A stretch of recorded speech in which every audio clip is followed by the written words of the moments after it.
Hello, I got an Amory's Tomb beer. It's called Estuarial Farmhouse Ale. So this is one of the more commonly brewed beers from Amory's Tomb. That's why I thought I would do a review, because Amory's Tomb is super small. You have to go to the brewery to get these beers, and they're definitely worth it.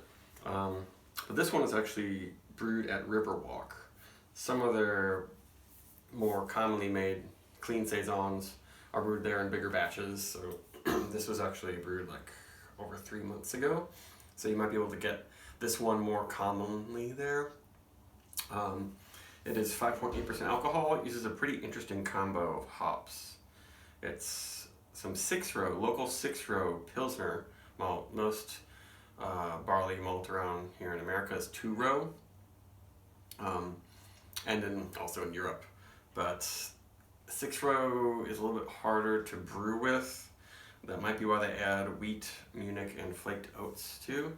And they use Kazbek hops, which is like an intense, like Zatz style hop, grown in the Czech Republic. Despite all those things, I think this is supposed to be a pretty traditional saison, because a lot of saisons use multi-grains and Czech hops. Actually, a lot of saisons use British hops, but let's just get into this. I'm pretty excited to try a barrel-aged version of this called Shorebird. Have them side by side. So this is pretty clear. There's a little bit of a very light haze. Head's not ultra thick. Unfortunately, it's not can conditioned. Quite pale. Maybe it's just a touch paler than,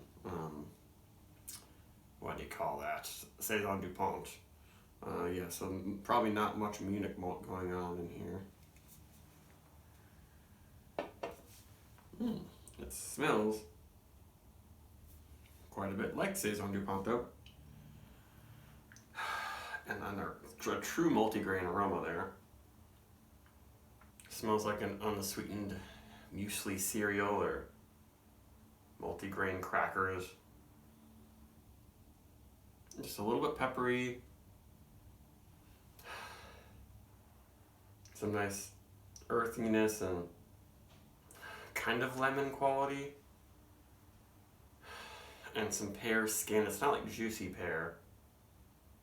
They're not too big on the ester notes. It's not quite a little musky. They say green pepper and lemon peel. Maybe there's a little bit of a spiciness like pepper, but it doesn't have that like bitter chlorophyll note. It seems like the yeast is a little overstrained. There's no bubblegum or banana stuff happening in this, which I'm very happy about. Yeah, when you really inhale, it's got this musk to it that I like.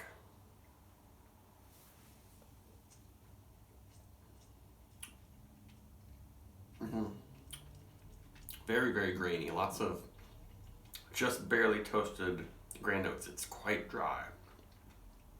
Oh, and the finish. Almost, it's not caramel, but just a hint of a lingering toasty sweetness that I wasn't expecting. It's kind of nice. Maybe that's some of the esters coming in. With just a hints of fruitiness, hints of candy-like qualities. Because it's so musky and grainy up front.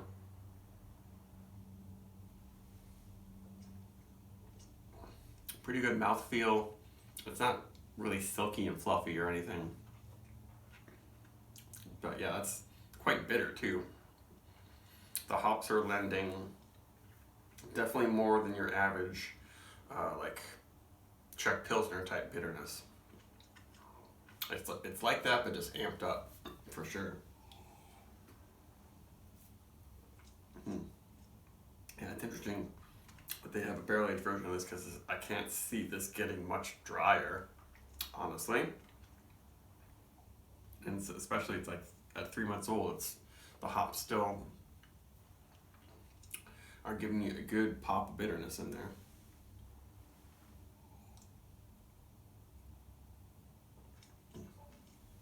Yeah, it's a pretty unique saison because feel like a lot of breweries make clean saisons these days, even if they don't specialize in Brett saisons or barrel aged saisons and stuff. But a lot of brewery saisons are just like bubblegummy and banana-y and feature a lot of American hops, but they have no deep complexity besides that. The yeast isn't giving you the notes that I like. I like how this one is very continental, you might say. It reminds me a lot of the flavors from Saison DuPont, but just Saison DuPont's a little sweeter, maybe a little bit maltier, malt sweetness, and also a bottle condition that has a crazy billowing head. That's what I'm missing in this one.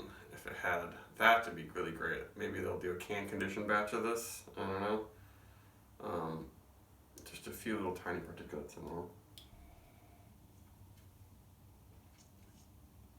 What actually might be really good is blending their Brett Rye Grisette Silver Tree that I also got cans of, because that one has a funky Brett notes, but it's super fruity and it's super low alcohol can conditions, so it might kind of fluff this up a little bit. That one's like very spicy but not much malt character, so might be a good combo. In terms of a rating for this, maybe I'd give it a 4 or something. I just wish it had a little nicer feel and were maybe a little less dry. We'll see, maybe I'll get used to the bitterness or something, but I'm definitely gonna do some blending experiments with this. Maybe I'll do a review of the video, or a video review of the barrel aged version, and maybe blend them, just to see how I like it. But please, go to Amory's Tomb. I want them to stay open forever and keep making more and more beer, and maybe eventually make enough to ship out. That's it. Bye.